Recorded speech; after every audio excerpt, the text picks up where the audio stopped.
ikatlong araw ng Pebrero taong 1945, halos 4,000 bihag ang pinalaya mula sa UST internment camp sa Manila ng mga puwersang Amerikano. Ang makasaysayang tagumpay na ito ang nagbigay daan sa ganap na pagkontrol ng Amerika laban sa mga Hapon sa Pilipinas. Sa likod ng tagumpay, naiwan ng isang lungsod na wasak at dito, libo-libo ang nasawi. Sa isang buong labanan na nagtapos noong ikatlong buwan ng Marso ng parehong taon, nagdulot ito ng pinsala sa Manila.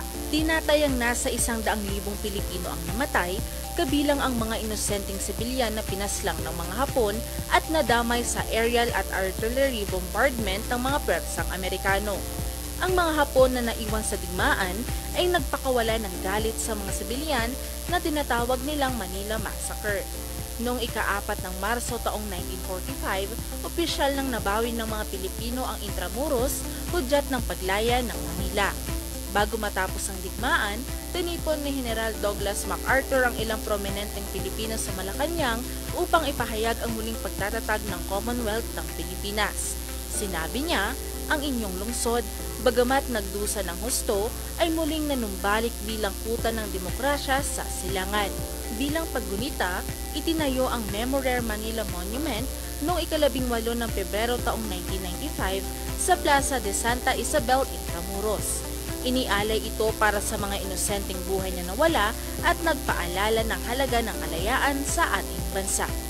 Marami pang kwento ng nakaraan na humubog sa kasalukuyan ang ating babalikan dito sa ANKN. Araw ngayon, kwento noon. Naman pala, yun pala yung kwento background, ng UST yes. internment camp. Diba? Nakakatuwa dahil nakalaya yung mga Pilipino. Oo. Thanks Pero to at American, pero at the same time nakakasad kasi ang daming civilians na nadamay, like biruin mo yun, 1,000 ang namatay.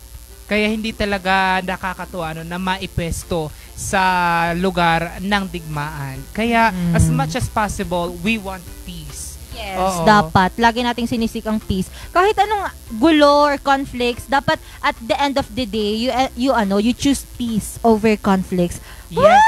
Tama nga naman. Oo. Kaya yung China, Gumilid muna po tayo. Wag pupunta doon sa sa may Territory. karagatang sakop ng Bulinaw, Pangasinan. Oo. Bulinaw, Pangasinan, Philippines ang layo ng China. China, oo. itong Ay, Chinese iwasan Coast natin. Guard. Oo.